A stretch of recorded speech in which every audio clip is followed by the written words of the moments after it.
বিসমিল্লাহ। আমি কোহিনুর বেগম, বয়স 69। আমার স্বামী দীর্ঘ 27 বছর আমার খোঁজ খবর নেন না। তিনি আবার বিবাহ করেছেন। আমার দুশ্চিন্তার কারণ, আমার পরকালের হিসাবের ক্ষেত্রে আমার স্বামী ও সংসারের জন্য আমার গুনাহ হতে হচ্ছে কিনা। আমাকে মাসলাটা বলে দিলে আল্লাহর কাছে মাপ চেয়ে আমল করে মৃত্যুর জন্য প্রস্তুতি নিতে পারতাম। আহা, কত প্যাথেটিক প্রশ্ন, চিন্তা করেন। আমাদের এই দেশে আলহামদুলিল্লাহ এমন এমন দিনদার বোন আছেন, এমন এমন কোরআন এবং সুন্নাহর উপরে আমল করার জন্য পাগল পরা আল্লাহর বান্দিরা আছেন, আল্লাহর বান্দারা আছেন, সংখ্যা খুব কম।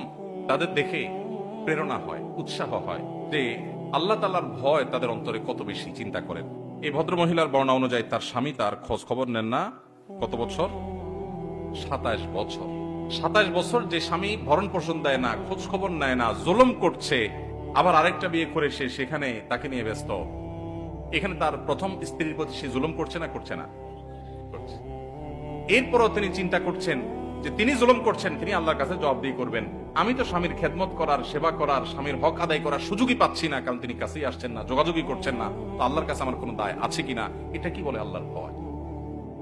এই বোনকে আমরা আশ্বস্ত করতে চাই, যে স্বামী এরকম অমানুষ, যে স্বামী এরকম জালিম, যে স্বামী স্ত্রীর হক আদায় করে না, ওই স্বামীর আপনি কোনো খেদমত করছেন না, করার সুযোগ পাচ্ছেন না, এর জন্য আল্লাহর কাছে আপনার কোনো দায় নাই। কারণ আল্লাহ তাআলা বলেছেন কোরআনে, লা ইউকাল্লিফুল্লাহু নাফসান ইল্লা উসআহা।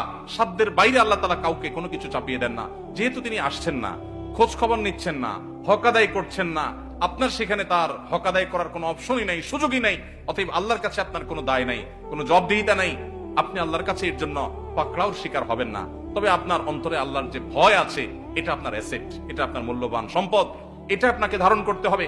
প্রতিটা কাজের ক্ষেত্রে আল্লাহর সামনে দাঁড়াতে হবে, আল্লাহর সামনে দাঁড়াতে হবে, আল্লাহর সামনে জবাবদিহি করতে হবে। এই জবাবদিহিতার বোধ যদি অন্তরে জাগ্রত হয়, এই চেতনার নাম তাকওয়া। আর এই তাকওয়া সম্পর্কে আল্লাহ বলেছেন, ওয়াল আকিবাতু লিত্তাকওয়া। শেষ হাসি হাসবে মুত্তাকিরা। দুনিয়াতে মানুষ, বহু মানুষ হাসবে, ক্ষমতা দখল করে হাসবে, চেয়ার পেয়ে হাসবে, ব্যবসা বাণিজ্যে ভালো করে হাসবে, সুনাম সুখ্যাতি অর্জন করে হাসবে, দুনিয়ার সাকসেস পদচুম্বন করার পর হাসবে। এই হাসির পরে কান্না আসতেও পারে যদি সে জাহান্নামী হয়।